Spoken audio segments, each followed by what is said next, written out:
Hello, Yakri here with another Dominions 5 video. So, I've changed my audio settings because someone mentioned I was a bit too quiet. I didn't think I was too quiet, but I didn't realize how easily I could do something about it. 'Cause I managed to miss OBS's new audio settings last time I checked. So, hopefully I sound a lot better and louder with less background noise. Fingers crossed.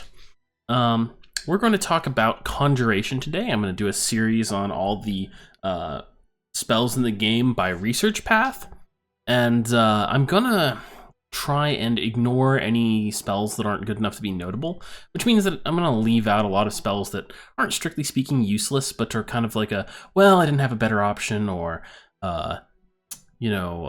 extremely niche type of ability that you wouldn't use very often, and that sort of thing.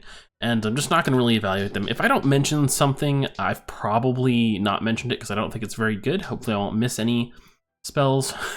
But this is going to be a little bit rough because, this is mostly knowledge from Dominions 4, in my time playing Dominions 4. There's a huge number of spells in the game, so I'm not intimately familiar with every single spell in actuality, and of course some spells may have changed, and perhaps some spells may have changed in ways I can't really check easily without comparing every spell in the game one at a time between the two versions. So just, keep that in mind that this may be a little bit off, but hopefully everything has stayed fairly the same, and I think there's a lot of spell overlap, and a lot of the balance is pretty similar in terms of spells. And there are a few changes I'm aware of that are fairly notable, but fortunately I am aware of them, so that will be taken into account with things like Rain of Stones, and I guess it affects flaming arrows and stuff like that too. Mostly that the spell speed is different, and then some of these big battlefield spells are a little bit less strong than they used to be, and there's less of a alpha strike sort of mini game going on in Minions. Okay, so let me think if I need to mention anything else. I'm going to try and whip, aside from this initial preamble, which is just going to be on this video, not the other ones, I'm going to try and whip through this fairly quickly because, like I said, there are a lot of spells in the game, and this is going to be a pretty serious marathon for me in terms of how much I'm going to have to talk, and you in terms of listening to it. And I'd be really happy if I finished this video and saw it came in under an hour long, so... Okay, so starting at level 1 Conjuration spells, there is nothing really worth mentioning here. I want to say, like, that's one thing. The blue spells, right? These are national spells. I've selected Middle Shinuyama for my scrolling through the different things, which is pretty relevant. I'm not going to talk about the blue spells because they're national. That would be part of some sort of nation video. And the little symbol here means it's a ritual, so you cast it out of combat, like... this is the one national spell I'll talk about. It summons 5 of these Ko-Oni, right? And the plus means that the effects are going to be boosted by caster level. If there's 2 pluses, it'll be like 2 bonuses per caster level. That's going to be the number of units summoned that you're getting a bonus to. This exists for other spells as well. There's the cost, there's what it summons, and I'm not going to have it on video, but I'll be tabbing out to the Dom 5 and Specter occasionally to check on what exactly the units that are getting summoned by these do, because it's hard to remember all of them. I don't want to say oh, this is shit, and then tab out or check it later and be like, oh wow, the stats on this are actually quite good, this is completely worth it, or this was a caster unit and I didn't realize it, whoops. All right, so level 2, moving straight on. Yeah, level 2. There's still not much worth mentioning. The summon X power abilities, they're all good, right? These are used in combat. They boost your what's it called? Spell path, right? By 1. So summon storm power increases your ranks in air by 1 for the purposes of that battle, and you can now cast, air 2 spells.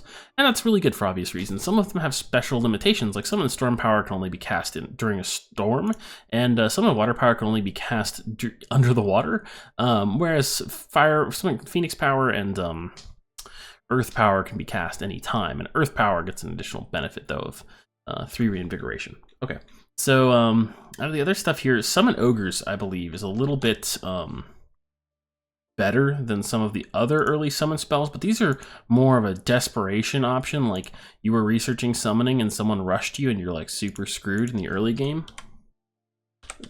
What's a good way to... This is the Summon Ogre unit. Yeah, I mean, they're just wearing furs, and they're just pretty weak. They've got okay hit points, they do okay damage, they can resist cold. They're not they're not undisciplined. So this is a unit where like the summon spell is going to lose value as the game progresses from middle or early to middle and middle to late age because of how nations are different between the ages, right? In early age, units with heavy armor are less common, and units with great ranged weapons are less common. And so a crappy melee unit that's like a big sack of hit points that hits kind of hard is more useful in the early age than it is in the middle or late age. So even as a desperate measure, I probably wouldn't bother using this in the late age or middle age. However, I will say that you can summon, last time I checked, it's been a while, but you can summon units while you're under siege in a castle. And so summoning units with high strength, like ogres, while you're under siege, you can use it to repair the walls. This will go for like any sort of like cheap summon that doesn't summon something, or summon something that isn't very good, but you can just kind of do it as a desperate act to either like repair castle walls while your other armies get there, or to annoy the person attacking you, or because you think the units will actually be able to fight, right? So a few different reasons. I think the killer mantises are actually surprisingly good. Yeah, I think that's like the other thing maybe worth mentioning here. Killer. Yeah. Oh, that's right. So the killer mantises are neat for a couple of reasons, and that's right. That's why I thought these were good. Someone kicked my ass with these in a local play group really unexpectedly in the early game one time because they like rushed Conjuration and just summoned a bunch of these with their nature gems, and they're not so dangerous because they only have 10 protection, right? But the thing is that they get 2 pretty decent attacks at strength 14 per round, and they're stealthy. So and they're mindless also. Okay, so mindless means they won't rout, and the stealthy means if you have a commander that can lead magic units, which is kind of a rare situation because they are magic beings. But if you do have that, you can take like 20 of these guys and then sneak them into someone's territory and just massacre province defense, right? Absolutely obliterate their province defense, especially if you have high nature mages. This is probably another good early game spell because it is it's 5+. So if you have like a nature 4 mage, access to nature 4 mages, like I think early age Pan gets that maybe. Someone can probably get nature 4 mages in the early age. You'd get an extra 2. And the plus is for every path level you exceed the requirements by. So Nature 4 Mage would get 7 of these for 8 nature gems, which is pretty okay. Yeah, but they're kind of neat. They're unusually offensive versus like weak units, like the kind of lightly armored chaff units that are in PD. So you can use them as like raiding troops. So you're kind of handy for that purpose. Other than that, no, it's not very good. I mean, like a lot of these are really terrible. Like summoning 10 wolves for 2 nature gems is awful because wolves are like weaker than like unarmed peasants, kind of. So they have stealth, so it's kind of nice. But you need like hundreds of them to be good, not 10. Okay, so this is where we start to get useful things, right? Level 3. Summon fire elemental. So all of the elemental summons are good. In particular, I want to say fire and earth elementals are the most useful. It's kind of for different reasons. Fire elementals passively hurt things the best, probably. Water elementals have the most attacks and are really useful for that purposes. Those purposes. Earth elementals are the toughest, and I think maybe the best are water elementals in cold weather because they turn into ice elementals and have way higher protection, if I recall correctly, but they still have a ton of attacks. So regular water elementals are sort of squishy and ice elementals aren't, but they're still really dangerous. And they're good versus different things, right? If you don't expect your elementals to actually hurt the enemy units with their attacks for some reason, then fire elementals are pretty good because they'll just use their fatigue aura as long as the enemies aren't fire resistant. Water elementals have a bunch of attacks. They can get past units with high defense pretty easily. And earth elementals, I think they have trample actually. So if you, especially this level, the ones you summon are a little bit too small to be super effective. But I guess for this one, earth elemental, well, I think that might be my least favorite to summon. But if you have access to earth magic and not fire or water, well, you're going to summon earth elementals, obviously. And the same thing goes for air. I think air are kind of weak. Forgive me remembering wrong. Lesser elemental summons. Let's check the stat line on these really quick. So, yeah, I think it's air that's... Yeah, air elementals have, like, no hit points. They're ethereal, but they're still gonna just, like, get one shot a little too easily. Whereas like fire elementals are ethereal but have a little bit more hit points, and Whereas water and earth elementals are actually reasonably tough. And earth elementals are the best with like 7 protection and they get regeneration. Whereas water elementals only get underwater regeneration. And they all get smaller in size as they take damage, and so like they start off, all the elemental units start off being the strongest when they're first summoned, and they get weaker as they take damage. And they change shapes to a weaker shape as they get like chunks of them cut off, I guess. But yeah, the elemental summon abilities, however, are all good. Even summon air elemental, even though it's probably the weakest one, because how to put it, it's like adding a even with the weaker ones, it's kind of like adding a elite troop to your army, right? Each time you cast it. And even at 100 fatigue, if you have like a Fire 2 mage and you give him like 4 gems, he can cast this probably, you know, maybe you take it off of conserve magic gems, so he tries to get more conserve fatigue with gems. You give him like 5 or 6 gems. You can cast this like 2 or 3 times per battle, and that's like adding 2 to 3 elite units to your army if you do it right, and you make sure that these don't walk into your troops and burn them to death, your own troops. Which, you know, it's not very good, really, but in an early game fight where you don't have a lot of troops, like maybe it's like a 40 versus 40 army fight, and if you can kill like 2 extra of their troops or 2 or 3 extra of their troops with these guys, it's quite good. And yeah, so they're good for that reason. Other things in here, Scorpion Beast I think is better, at least a step above some of these other crappy things. Let's see. Scorpion Beast. Oh yeah, it's got 44 hit points and 16 protection. So this is one of these like kind of weird things where it's it's sort of garbage because you'll like slip past this level, the level where this is useful, like so quickly, right? And it requires a cross path, not just one magic path.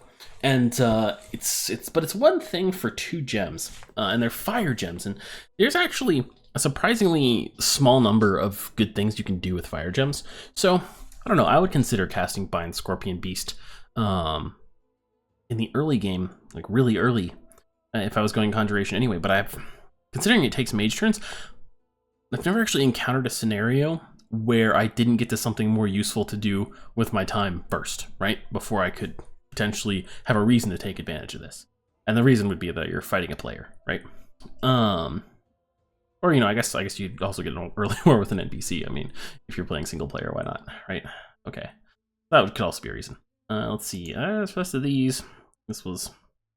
Yeah, that's terrible. You can sometimes like troll people who've only put 1 province defense, because this summons it. No wait, I clicked on the wrong thing. The Call of the Winds that summons the Hawks, right? So this summons enemies. This projects your summoned units to another province. So it sends these Hawks and a Great Hawk to attack someone else's province, and you can kind of mess with someone if they only have 1 province defense, and you know that because you have a scout there. And you want to mess with them. Which, you know, it'll deny them gold, and they'll have to take time to retake it. So it is fairly annoying, but it doesn't have another purpose really. I don't think the Amphitheater is that good. I think it's not as good as the Bind Scorpion Beast, probably, and it's more stringent in pathing and cost. Summon Yetis. Oh, this actually might be kind of useful. Anything with a aura like that. Yeti. Anything with an aura, it says they have an icy aura, right? So anything with an aura is pretty good. Yeah, 8 protection, and they're summoned, and they have a cold aura 3. Their weapon is a rock. Nah, these are probably terrible. Even with their cold aura, they'll just get chopped up so easily. It's probably a terrible idea. Terrible idea. Cave cows. Yeah, no, this. Some of these are like the units might be better than like a regular dude, but the problem is it's like. It's still at 3 in the path, right? And considering the value of magic gems, let's put it this way, considering the value of magic gems, which is usually rated pretty highly, I want to say like 25 gold for a magic gem or something. A unit that costs like 2 magic gems to summon is basically like an elite troop. Like it's like a royal guard from Marignan or something, right? Some like high resource cost, high gold cost, like probably cavalry unit or elf or giant or something. And you need to get similar, or actually probably better value out of it than such an elite troop. Why? Well, because it takes a turn of a mage that could have been summoning something else, crafting an item, going out to do battle, site searching, or researching to do it, right? Or even taking provinces himself as a thug. I guess that counts in going out to battle. But So consider the fact that you're using a valuable turn of a valuable unit, a mage unit, right? To do it. So you're losing out on something besides the gems, and you're losing out on gems, which are a limited resource, which you get a usually pretty small income of. And so just, keep that in mind when you're summoning these things, that they've got to really be worth it, because you could save those gems for something else, right? Is part of it. It has to be worth it, and it has to be worth it over some of your other options that exist. And even if you can't do anything immediately, right? Sooner or later, there's often like some really big gem sinks as you get into the mid and late game, and you don't want your gems to not be there later on in the game when you have access to more options and they matter more than they do in the early game, especially. In general, I'm going to be rating things from Conjuration pretty lowly, and Conjuration was considered fairly weak in Dominions 4 as far as magic schools, because a lot of people didn't consider summoning monsters, with the exception of like certain really good, like just a couple really super good spells, to be very cost effective. And that's probably still true. Yeah, that's probably still true. But that said, I know I've seen some things be discounted, and I don't know how much stuff they may have changed the price on, so I might be missing some new bargains in here that exist in Dominions 5. I hope I am, because I'd really like to see Conjuration be a more viable option more of the time, because it makes the fights really more cool and magical, right? When you've got like cave cows and yetis and elementals stomping around the battlefield, right? It's very cool.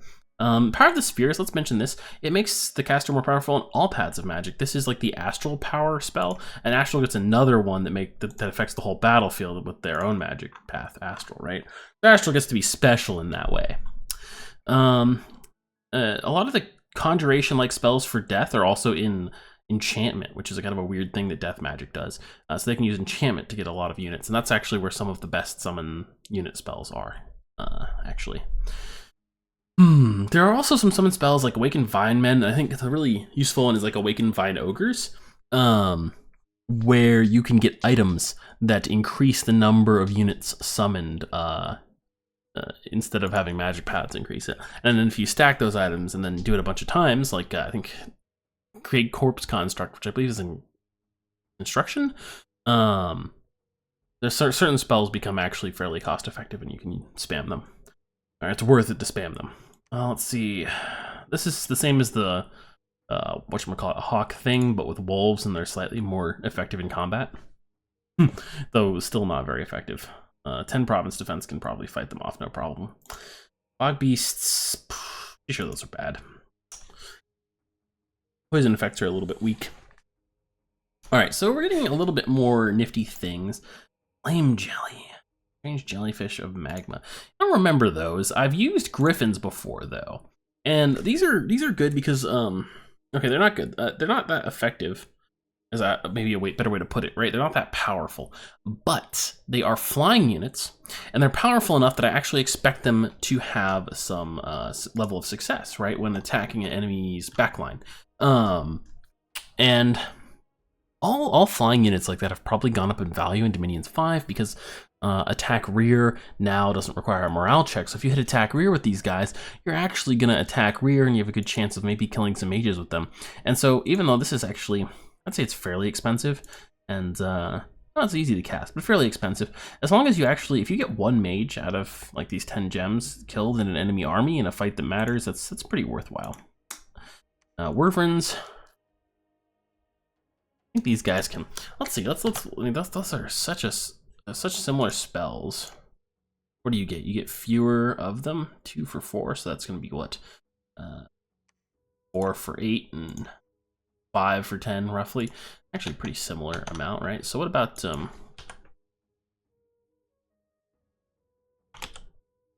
I spelled it wrong initially. How are wyverns compared to griffins? Really quick here. Griffins. Well, they both have 2 attacks. Both have flying. Oh, the wyverns are the griffins are undisciplined, so I forgot about that. Which means you can't make them attack rear at all, and the wyverns are not undisciplined. So I would say never summon the griffins over the wyverns, probably. Just because it's so good to do attack rear now. I would summon the wyverns and have them attack rear, and that would be way more valuable. probably. I should check the flame jellies because I don't remember them. That doesn't sound good though. Flame jellies. Oh, are these water only? Aquatic. They're aquatic. Oh, of course. I think these might be new. Huh. Flame sting tentacles. They're probably also absolutely garbage. They have 0 protection, and they are not ethereal, which means they're going to die in like 2 hits tops. Get that. Don't bother. School of Sharks. This is actually pretty cool. In battle, summon for underwater. You can make you make some sharks, and it scales okay. Yeah, plus 2 for every extra level of the caster. It summons 10 of them for 1 water gem. It's actually pretty great, and it's entertaining if nothing else. It's just the one. Okay, so I forgot to mention these a little earlier. But the voice of Apsu. I'm pronouncing that wrong, I'm sure. And Dark Knowledge, I think, is the other one. Yeah, so these spells they sight search a province at pathing 9, which can be particularly useful for something like Dark Knowledge, where it's only death 1. And what if you have only death 1 on certain mages, right? And that's the highest you get. Well, this is a great way to sight search, because sight searching tends to be effective up to about 4 in a path, and there are very few sites that require higher than 4 in a path to search and find. So at 9 in a path, when you normally only have 1, is going to find a pretty decent number of sites that you missed, probably, right? So that can be pretty well worth it. The gem cost on these is pretty high and takes a while to pay off, though. The water one is pretty good just because it's cheap. Well, it's only 2 water gems, but it's cheap because if we scroll down a little bit, you're going to want to do just the voice of Tiamat. Yeah, so the spell reveals all elemental magic sites in a province, I think. I can't remember if it's all or just all elemental. I think it's all elemental. And Asiatic, I forget. I know this is pronounced in some odd way that I can't remember how to do correctly. Well, this finds everything. It's 9 in all types, but it's astral and it's expensive. 10 astral pearls. It's super expensive. Astral pearls are really good. You're not going to want to cast that too often. There's an artifact item that'll let you do it for free a lot of times, but of course it's very difficult to craft in the first place. Okay, so we finished off that. Where were we? We already... Flame jellies. Boop, boop, boop, boop. Ice drakes, I think, are good, right? Bolts of frost? Maybe not. Ice drake. Ice drakes are pretty good. Yeah, they've got an AoE cold attack. They've got okay defense, okay hit points. You get 1 of them for 7. Okay, so that's the thing. This unit is good, but the cost is pretty high. So like I think 25 gold is what the group of people I usually play with refer to as the cost for magic gems. Now other people might have a different idea of what they're generally worth in the game, but this is a pretty good example one, right? That's 175 magic gold.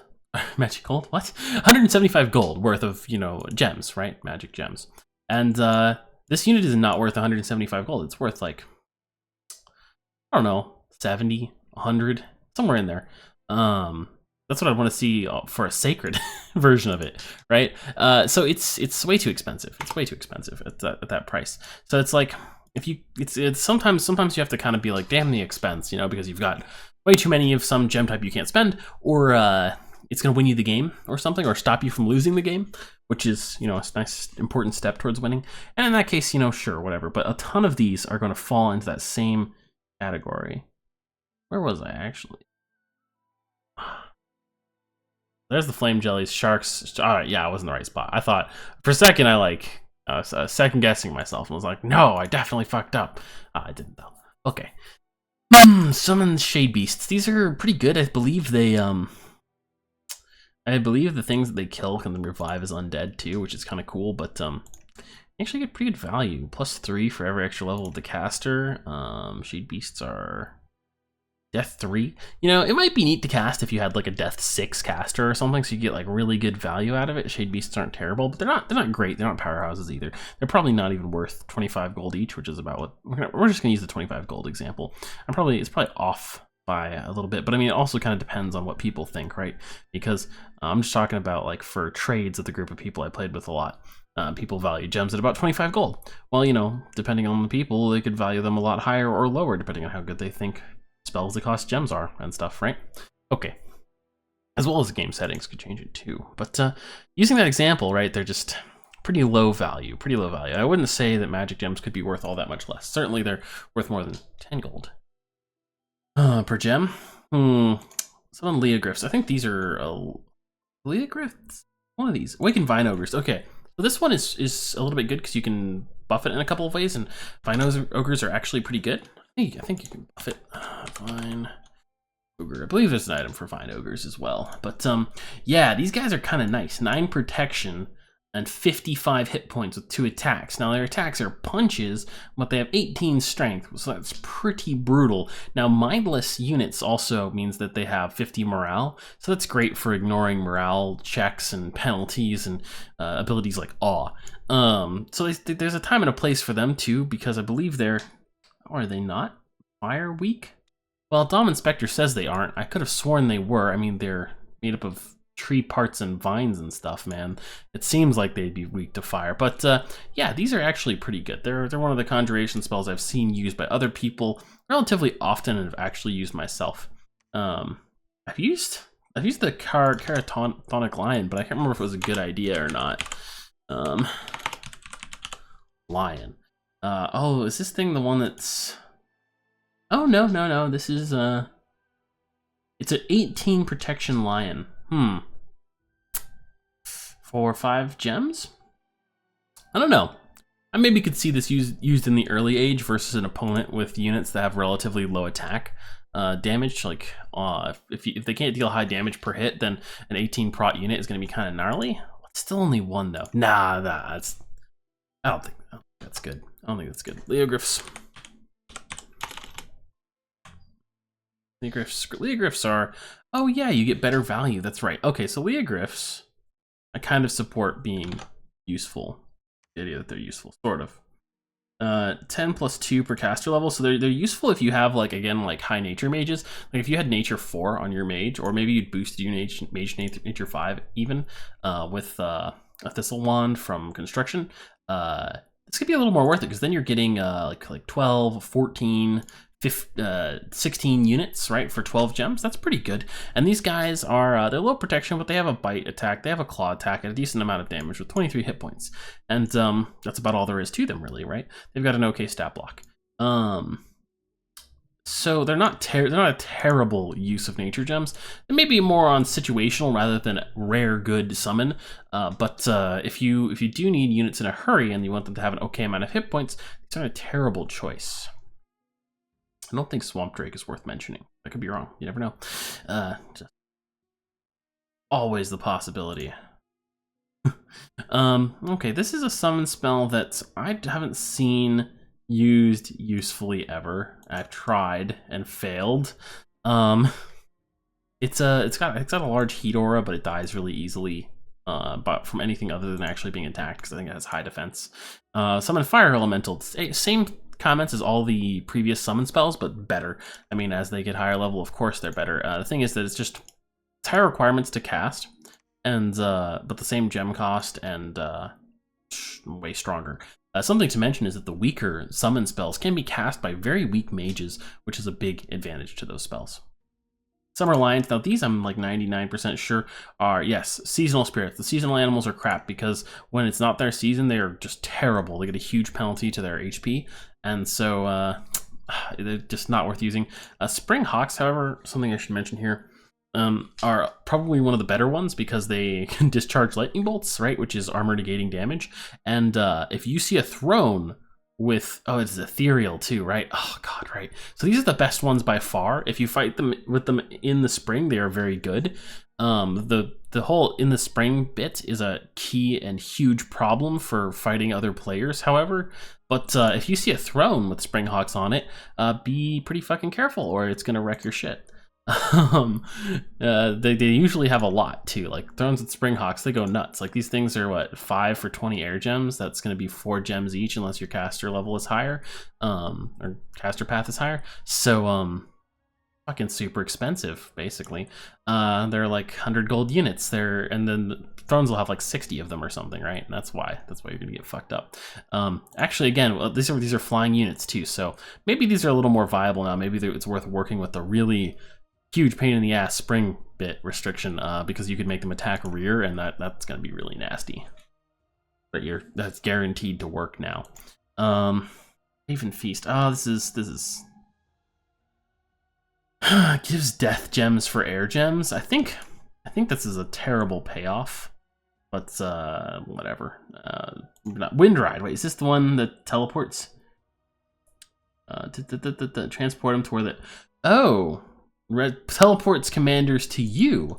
Oh, that's very interesting. I totally missed this spell before, or it's new. I'm not sure which, but yeah, that's neat, weird, and I don't think there's much else to say about it. Contact Sea Trolls. Now this, as I recall, is actually pretty large. Trolls are one of the better units you can summon. There's a few contact troll spells in Conjuration 5.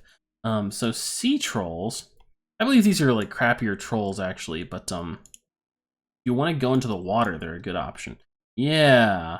Okay, so Sea Trolls have underwater regeneration in addition to their normal regeneration that trolls get, and they have a huge amount of hit points. They have 52 hit points, which is actually a lot more than regular trolls. Is it more than forest trolls too? And a lot more than forest trolls.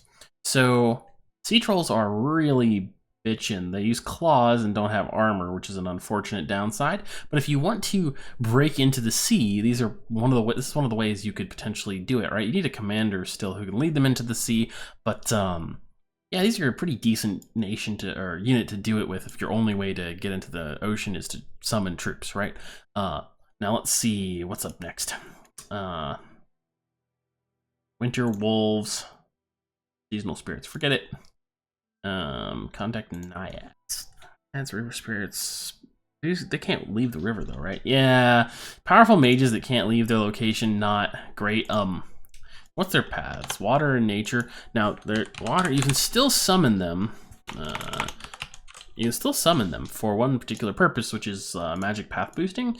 So water 3, nature 3. So what is it? What are the requirements to contact Naiad? Naiads. So it's water 3, nature 1. So suppose you don't have a lot of nature magic, or let's say you only have 2 water magic on a mage. Well, a mage with 2 water magic can easily craft a booster to get to water 3. And if your water mage that only has 2 water has nature 1, or maybe perhaps you even had a water 2 mage somewhere else with no nature and a water 1 nature 1 mage, you could craft a booster to get to water 3, craft a water booster to get to water 4, pass those boosters off to this other mage to get to 3 water, 1 nature, summon the Naiad, and now it'll have baseline water 3, nature 3, and then you can give it the 2 boosters. Now it's at water 5 and can summon Queens of Elemental Water. Elemental Queens of Water? I forget which. But yeah, we'll be coming up on those in a bit. So way more useful, right? And there's going to be a lot of summons like that. But it can't leave where you summon it, so keep that in mind. It's just going to be useful for crafting items and sort of jigsawing your way up to higher magic access, right? Fall Bears, again, wouldn't bother with it. Contact Trolls, pretty good, actually. This is going to get you the regular Trolls, which I believe are the best version of Trolls. Yeah, so regular Trolls, they have 15 protection, 35 hit points, 10% regen. Crappier units are just going to have a hard time killing these guys at all, especially if you have a decent number of them to spread out attacks. They're probably well worth their cost at roughly 3 gems each, especially if you have a mage who can get a little bit of like 1 or 2 trolls extra because he's got Earth 4 or 5, then you're going to have a fine time summoning them. I'd still like to spend my Earth gems on something other than something as ephemeral as troops, because there's a lot of useful things you can spend Earth gems on, especially in construction. However, if you're going to spend your Earth gems on troops, or you have a compelling reason to do so, like someone's beating the crap out of you with a giant army, contract would actually make sense. Contact Trolls is a good option. It's definitely a good option. It's one of the ones I'd be happier to cast if I have to cast a Conjuration spell. Or 5 Banelord. Banelords are good. they're good leaders for undead troops, and some people try and use them occasionally as discount thugs because they have a good basic stat line, and they're a commander, so they can wear magical equipment, and they're just generally a good troop. And if you need a unit to thug out in gear for some reason, or if you need a leader of undead, Bane Lords are a good choice. About that. I don't think the Manticore is worth it. Let's try this. Manticore. I feel like I'm looking up way too many of these. Last time I did this video for Dominions 4, I just kind of winged it. It was much faster, despite what I said earlier about trying to go faster through this, but this is probably a more quality way to do it. Manticore, yeah, Manticore has 62 hit points and 11 protection, and 3 attacks, which probably makes him worth the cost. Maybe I'll just leave it at that. Yeah, he's probably actually not too terribly overcosted. The problem is you do kind of need to mass units to make it really worthwhile. 60 HP, not bad.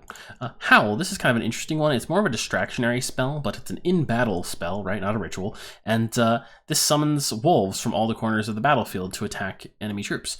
The wolves aren't very good because they trickle in, and because wolves individually are quite weak. But it's really good for distracting the enemy. Occasionally their mages will hurl spells at the wolves, which is particularly nice if the wolves are like behind the enemy's lines when they get spells thrown at them, which can be very bad for your opponents. Hamadryads, yes, this one is quite good. Wait, no, this is the one, end of their home. This is the one that summons troops, isn't it? That might be bad. Do they come with? Woodland Spirit, all right, Woodland, what's that called? Spirit of the Woods. Spirit. I think this is another of the ones you can use to juggle your way up magic pathing. Okay, no. Yeah, it summons woodland spirits. They are not commanders. You don't care. Nope. They're not bad or anything, but there's just there's not much use you're actually gonna get out of a unit that can't leave its home and is like an actual unit, right? So I'm gonna have a little look there. Voice trolls. Excuse me. Different magic pathing trolls that aren't quite as good as trolls. I would avoid it. Preferably winged monkeys. I don't think they're any. Oh, they fly somewhere and snatch a commander. I wouldn't bother. As far as commander assassin spells are, I believe there are better ones. Summon Wicked Sleeper. This is pretty bad. It's a human hero armed with ancient weapons. All they can really do is lead troops. They're not as good as a Bane Lord, and they cost 10 nature gems. Nature gems are, well, death gems are quite good, but let's just say it gets you a much crappier package for 10 gems instead of 12 gems, and the discount isn't worth it because it just doesn't do what you want it to do, in my opinion. Supply stores of besieged castle, probably never useful. Yeah.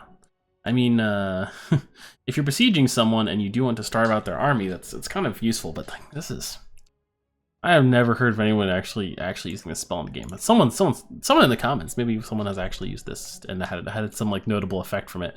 I'd love to hear about it actually, but very rarely will you ever find a use for that, I think. So Fire Serpents, I don't even need to check these at least. These guys are kind of neat. They're pretty good, and they will kill other units and probably be worth their value, but they're suicide units, right? They're like suicide bomber units, and if you can't fit suicide bomber units that like go in and just like kill a couple things and then immediately die because they're really squishy, but they can fire breathe over an area, then you're not going to get much value out of it. So like it's really good for like clearing out big chunks of enemy chaff, or like dealing with units that are weak to fire, or even actually going the opposite way and dealing with elite units as long as they have relatively low hit points and no fire weakness, if their strength is like having awe or having high defense or something like that, right? Because the fire will be armor piercing damage, of course. Flame Spirit, this summons a commander with I think fire 3, right? Yes, fire 3. Summons a commander with fire 3, and that's straight up what it is. It's a fire 3 mage. It's a little bit weak in terms of its physical body, but this is pretty good. Like 30 gems for a fire 3 mage is not too bad, and it's one of the better uses you can have for fire gems sometimes if you just have fire gems kind of left over, because yeah, fire 3 mages are pretty good, especially in late game. Maybe you go evocation. We'll talk about some evocation spells fairly soon.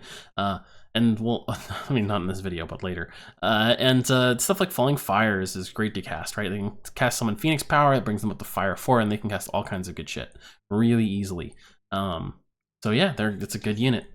Great Eagles. I think there's still not a great thing to summon. Bishop Fish. This is something. Oh yeah, it's a powerful priest underwater, but yeah, you probably don't have a reason to do that since it can't leave the water. I guess you could. Is it a priest 3? Hold on. If it's a priest 2, I'm gonna be sad. It probably is only a priest 2. Because summon priest 3 is very. No, it's a priest 3. You know, actually, this is pretty good. I'm gonna take it back. Take it back. This is fantastic because you can find a way to give it a magical item that'll let it leave the water, and it's a priest 3. Priest 3s are really valuable. It's what is it? 15 gems. That's super cheap, actually. Yeah, I take it back. It's great.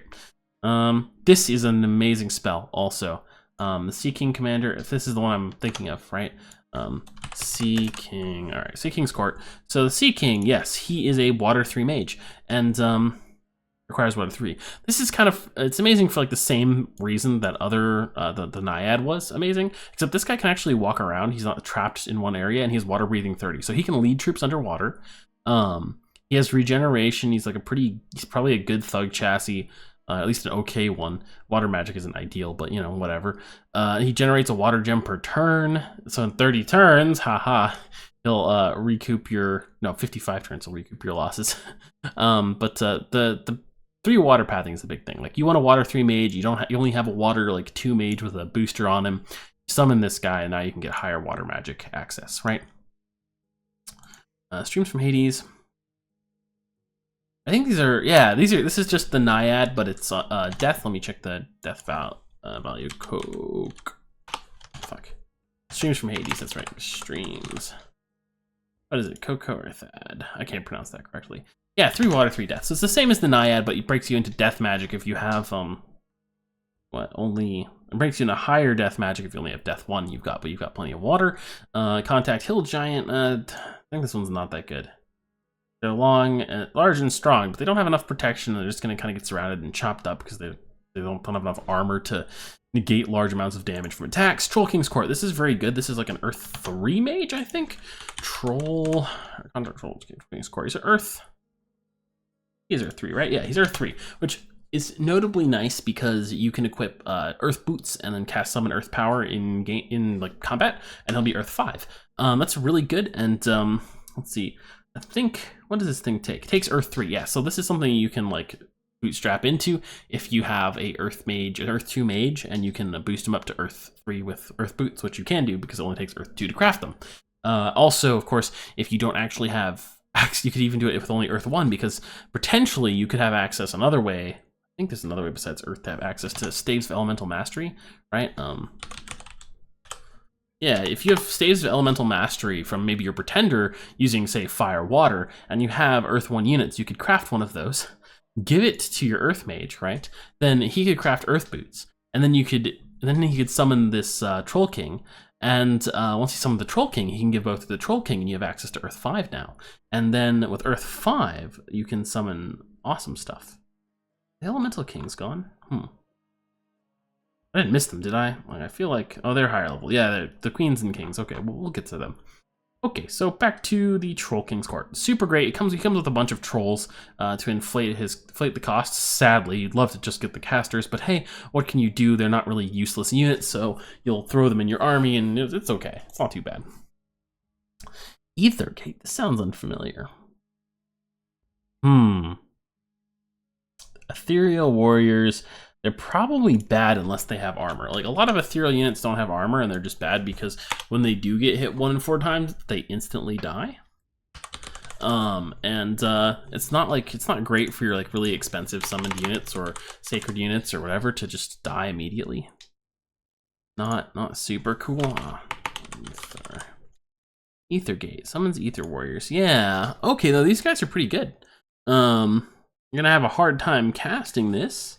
Since 90, I feel like this is new, but I may have just missed it in Dominions 4. Dang, no, these guys are pretty good. It's a ethereal, heavily armored ethereal dude, and with a bunch of like little bodyguards who are set up the same way, the Ether Warriors, and they have like good hit points, 22 hit points for the small guys, 25 for the leader. The leader has Astral 3, Death 2, and a random path of Air, Astral, Death, Blood, super good, actually. This is probably one of the better spells in Conjuration. Must be new. Well, if it's not new, I'm gonna just be kicking myself for a long time because I should have known about that before now. Anyway, very good spell. Highly recommend it.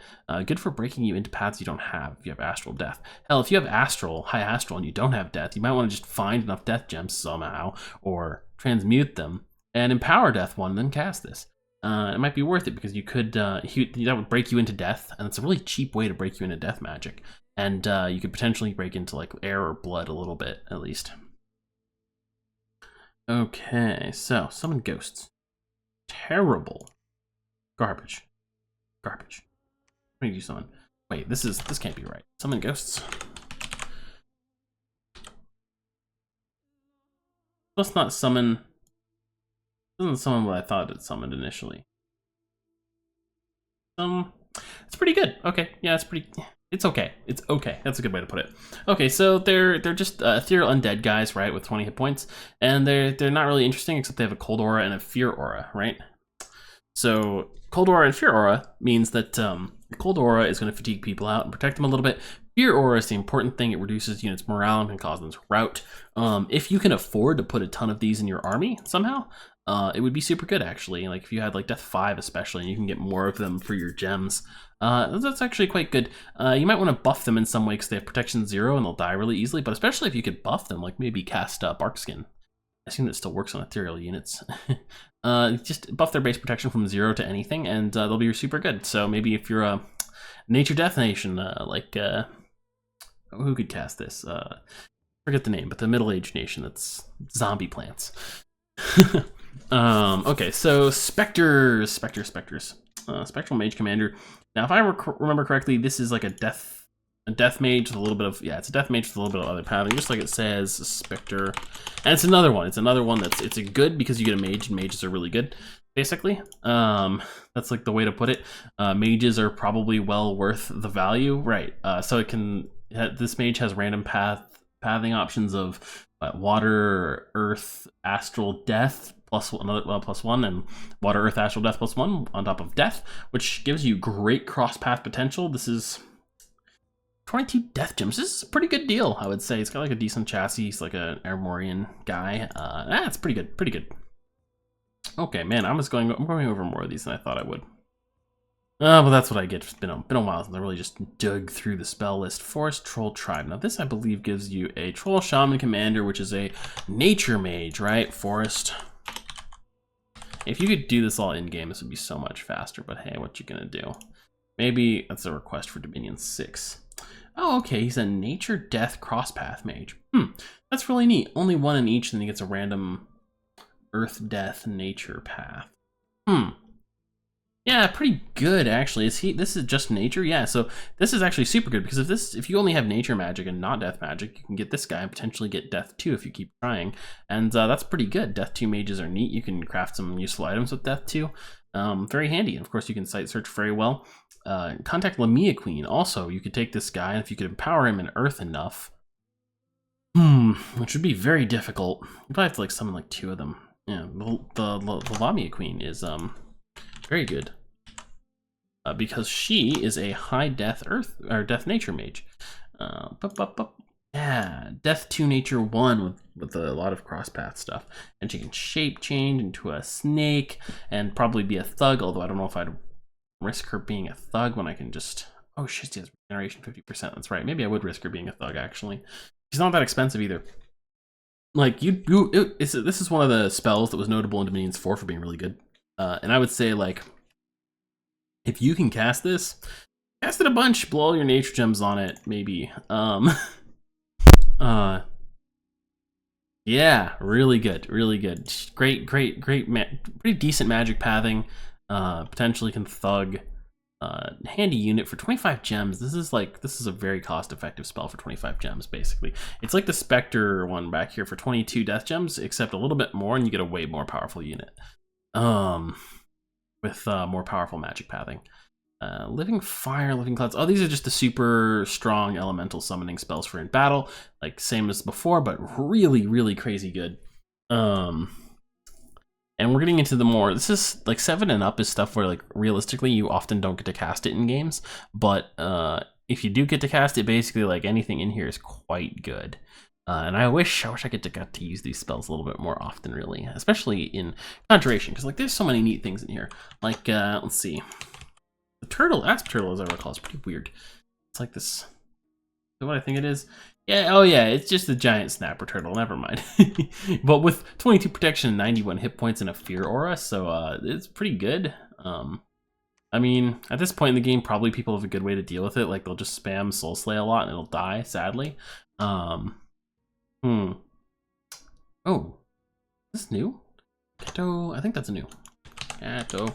And, you know, I'm like hesitant to say anything's new because I know, like, as soon as I'm like, this is definitely new, I don't remember this, it's just like, what the someone's gonna be in the comments like, what the fuck are you talking about? This is always in the Minions 4 and it's terrible, so I don't know why you're excited. And they will be right to say that because forgotten so terribly. Okay, so that's pretty nice. Gaze of Death. Is it just an insta kill? Wave effect 20. Shit. And you know, I don't know if this is good, honestly. I think I need to test. I might test this in a game sometime and see how it does, because depending on how its Death Gaze works, it could actually be like worth bothering with. Even so late in the game. For 15 water gems, not too bad. There's some other really neat ones later on. Mound Fiend. I think this is just like a, yeah, it's like a death mage version of the Bane, which is pretty good, but it's not the best thing you can do. It's not in here, but if I wanted for late game death spending, I kind of would rate the Mound Fiend somewhat lowly because you can get liches, right? And they have immortality, and immortality is way better than it used to be. I'm pretty sure they still have regular immortality as well, which means that they are just going to be super duper strong. Now those are like regular liches are probably insanely worth it these days. Reaper of Sorrows, interesting. Ugh. Probably not useful. Maybe if you're an undead nation, the Harvester of Sorrows thing, it's just like it's a stealthy commander that like spreads disease and sorrow and shit in the province, and that's pretty good attacks. Wraithlord. Death gets so many cool summons. Actually, no, a lot of people get cool summons. Death gets so many cool summons that are viable, right? Okay, Wraithlord's probably good. It's like if you wanted to have a Bane, right, to use for thugging, but in this case, you get a guy who's a more powerful version of that, and is also immortal. And with the way immortality works in Dominions 5, when you die as an immortal unit, you just respawn a certain number of months later, regardless of where or how you die, which is insanely good. It's insanely good. This guy makes him very reusable. In fact, he's almost... if he had a leadership 120, I'd almost want to get him just as a leader. But as a raiding unit, he's got Death 3 too. So Death 3 mages that just respawn, pretty good. I'm not 100% sure if it's probably worth 40 death. I wonder if summon Lich would be better or not. Interesting. Yeah, very good unit. Animal Horde. The binding like a collection of animals thing is probably it's probably still terrible if it's 100 of them. Like it's chaff units, sure, but it's like it's so much random bullshit that's not really useful. I don't know if there's probably better ways to generate chaff, honestly. There probably are. Awaken Ivy King. I think the Ivy Kings are... I seem to remember them being bad. That's my like gut instinct. But they're one of my favorite things because they look... Yeah, they're so cool. I mean, like it's a gigantic plant golem, basically. That's pretty much what this is, right? I guess it's not mindless, so it's not really a golem, but that's what it looks like to me. One of the more, like, I mean, Dominions has really dorky, somewhat bad pixel art, but I really like the look of these units. So don't summon them though; they're pretty bad. Well, wait. They have 3 nature magic. You should summon that troll guy who's way cheaper instead. Forget him. Well, is he actually cheaper? 30 gems? It might just be kind of a better version of the Summon Forest. The Forest Troll Tribe, yeah, it's 37. Yeah, it's just a better version of Summon Forest Troll Tribe. So do actually cast it, but it's not like a significant power boost. It's just like, it's kind of a little bit more efficient because you don't get these extra trolls that you don't really need to go with your powerful mage. And you could probably thug this guy out too. Yeah, you probably could. Although late in the game, you're gonna have a hard time competing because coming up next is we have these things. Like, let's see. Castle, instantly spawn a castle. That's pretty good. Wild Hunt. Oh yes, this is an enchantment. Enemy priests will be hunted down and murdered. So I believe the Lord of the Hunt actually like assassinates the mages, right? And so they can potentially kill him, and then that kind of ruins the spell. And as I recall, there's like a decent chance of this happening if like the enemy priest is like a, I don't know, a Neefel Jarl, for example, who's kitted out in super combatant items. So this is of limited use, although if you know your opponent doesn't have such a scary priest that could kill this guy, you could potentially do it to kill off their sacred mages, right, or their priest mages, which a lot of nations have. Now, here's where we get the really cool stuff. So a lot of these things I've mentioned are mostly like, well, this is cool, but I don't really like it, or only do this if you have, a mighty need. I would say that applies to like the majority of the summons, except for the ones I mentioned as being very good so far. But these level 8 ones, there's a ton of really good ones. King of Elemental Fire, super good. Queen of Elemental Air, super good. Queen of Elemental Water, super good. The Guardians of the Deep, let's see, not super good. It's a global enchantment too, and it's just for underwater. Okay, never mind. Earth Attack. This one is super good, actually. It's a very... Yes, it's an Earth Elemental that runs over a mage. Super scary. It'll kill a lot of mages without being able to put up a fight. Very good remote assassination spell. King of Elemental Earth, super duper good. Eater of the Dead. Let's see. If I remember what this is, I think this is this one kind of niche unit. Eater of the Dead. Yeah, so this summons like this pile of corpses and goo. It looks super gross. So there are ways to deal with this unit, but including just like beating it to death really quickly with elite units. However, I actually almost lost a game to these once because they will absorb like HP from units. They'll kill units and absorb them and take their HP. And if they aren't dealt damage quickly enough, they can continue gaining HP. And at one point, I had this guy playing Katis in the Middle Age who had summoned a bunch of these things. He summoned a surprising number of them. How much do they cost each? The Eater of the Dead, 50 Astral Pearls. I guess he was converting all his gems to Astral Pearls and summoning them.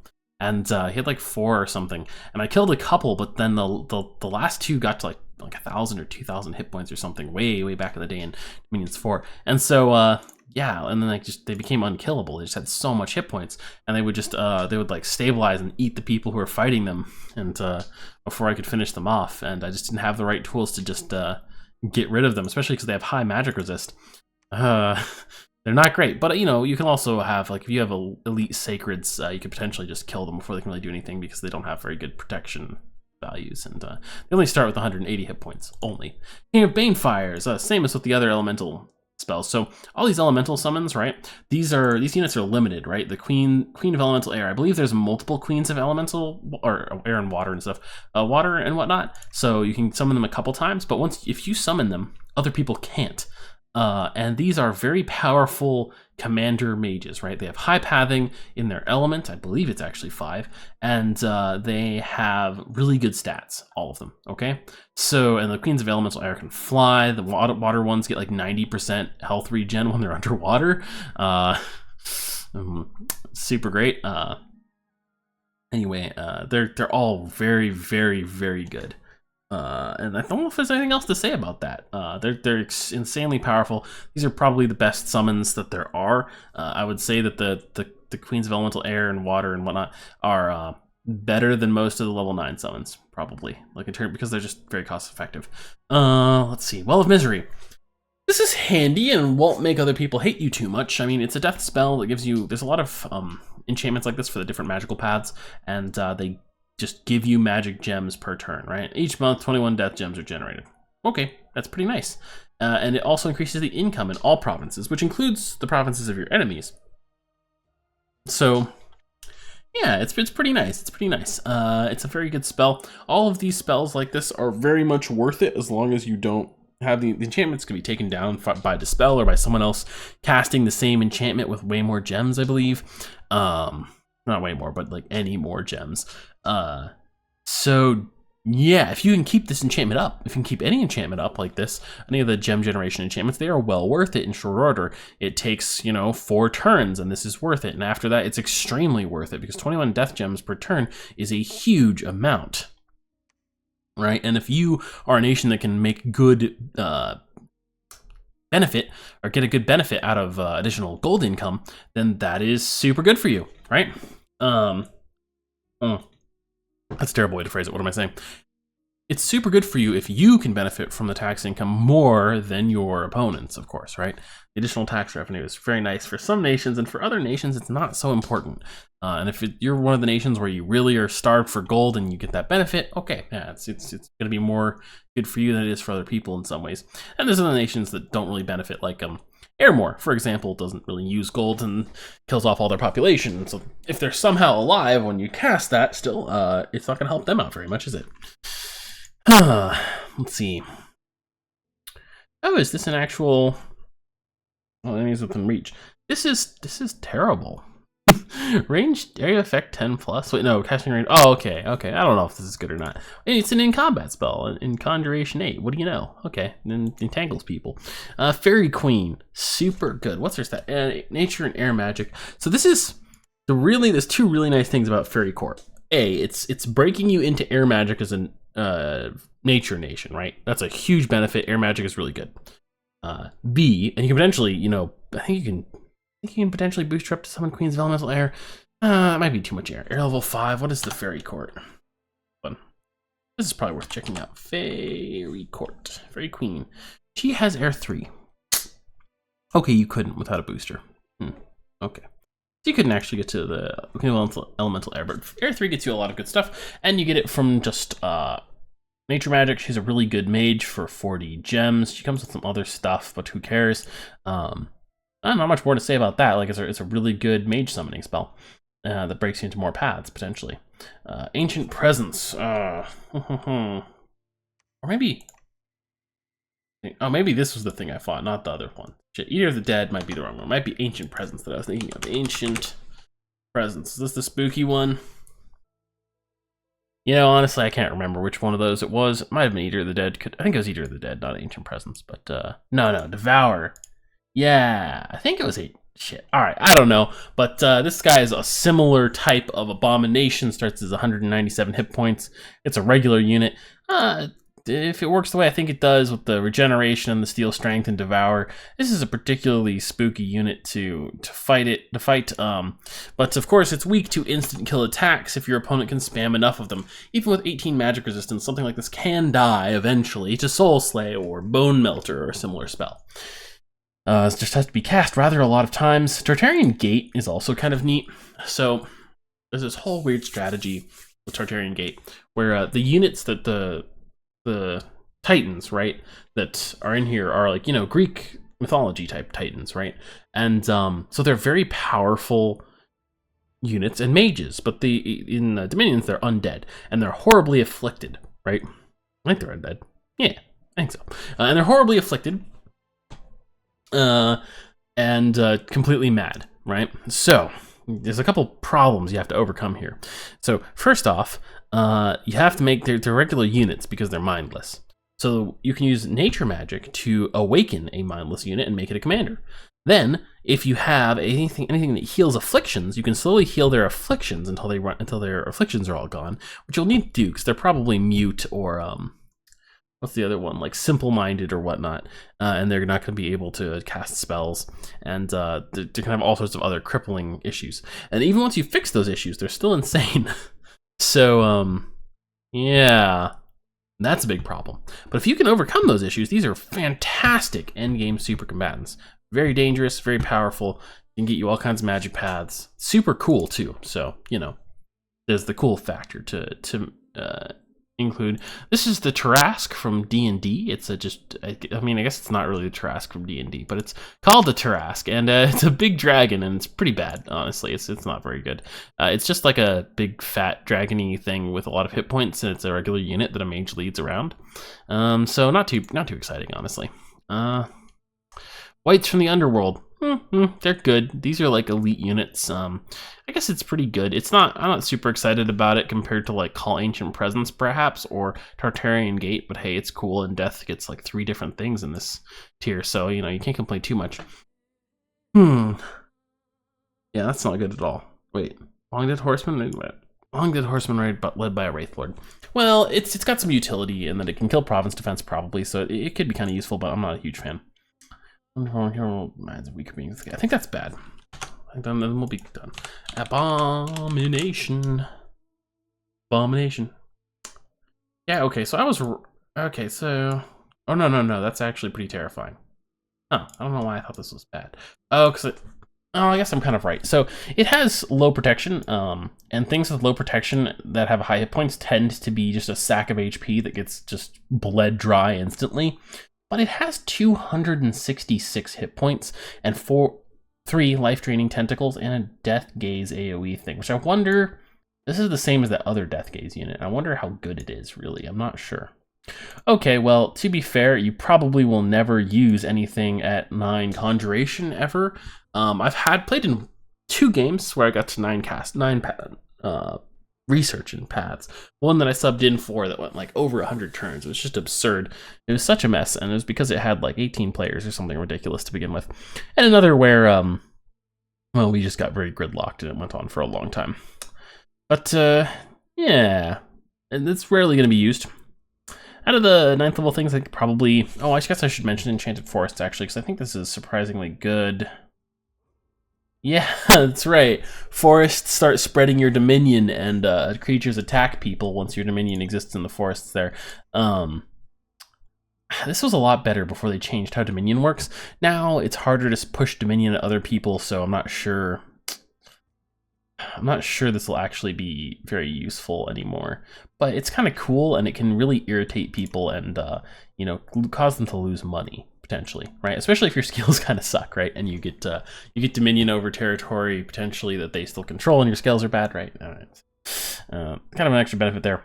I think the really big thing here is like Tartarean Gate. I think don't think anything has really changed to make Tartarean Gate not like the one really relevant thing here, because it's 10 death gems, and then like you have to have an enchantment like Gift of Health up already, and then you have to spend like 20 more nature gems to make them commanders. But if you can do that, it's extremely worth it. It's extremely worth it. I had to fight against someone who did have Gift of Health up and was spamming this out, and it was annoying to deal with. These guys can be insanely tough to kill if you invest some items on them as well.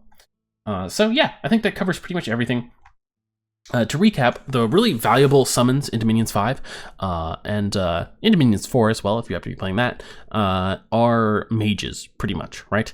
Because mages rule the world, as it were. They're the deciding factor in higher level combat, or farther along in the game combat, and they make the best thugs and have a lot of utility outside of actual combat. So you don't need to be, for mages, they don't even need to be all that efficient, right? You can kind of pay out the ass for them, and it's fine. As long as you get some sort of utility that you need from their magic pathing, which you can do with a lot of different mage summons in here. And so that's why I think a lot of the mage summons are the best, and for the other unit summons, they're more of a utility thing, and it's kind of like not something you want to do. You'd rather spend gold on your units and save your gems for enchantments and really useful magic items and mages. But if you need to summon some units to survive or to secure yourself something that'll help you in the game, like another player's capital or a throne, then yeah, do it. Just pick the most cost-effective units you can and spam them out. Keep in mind also that when you're looking at summons and trying to decide if they're good, besides my advice, if you want to just figure it out on your own, look at their stat block, and there's a whole complicated thing into figuring out if unit stat block is good, but basically they need some kind of combination of offense and toughness so that they won't die immediately, so that they can stick around long enough to use their offensive capabilities to kill things. And they also need to you need to get enough of them per summon, right? Because mages are valuable, and you're using mages to summon them. So if you get 1 unit per turn, even if it's okay value, it needs to be pretty darn good to be worth like having a mage just summon it turn after turn after turn. But there are other summons often where maybe the unit isn't quite as good, but you'll get like 5 in a turn, right? And the relative cost might be the same. So basically, taking less turns to summon up your troops that you need for something is valuable in two ways. In that it wastes less mage turns, and they can spend that time researching or something, and in that you'll get your army sooner rather than later. And that can be a pretty big deal. If you need like 10 units, taking 10 turns to summon 10 units is pretty long, but taking 2 turns to summon 10 units is not a big deal, usually. So bear that in mind. And I think this covers Conjuration. I think, hopefully I can do a little bit better on the other ones and mostly speed up my progress. Probably this will be the longest one just because I didn't want to totally skip too many things, and I have to actually go and check the stats of these units, whereas in I think the next hardest one is going to be construction, but like alteration and evocation and stuff, where we're just talking about spells that, especially mostly combat spells, pretty much all we need to know is going to be in the descriptions in game. I'll have to refer to an outside website, and in general, they're going to be less complicated because units are very complicated. Overall, Conjuration is probably a little underpowered as well as a general evaluation, but you know, it kind of varies depending on your situation, of course. You know, it's a little bit situational. Yeah.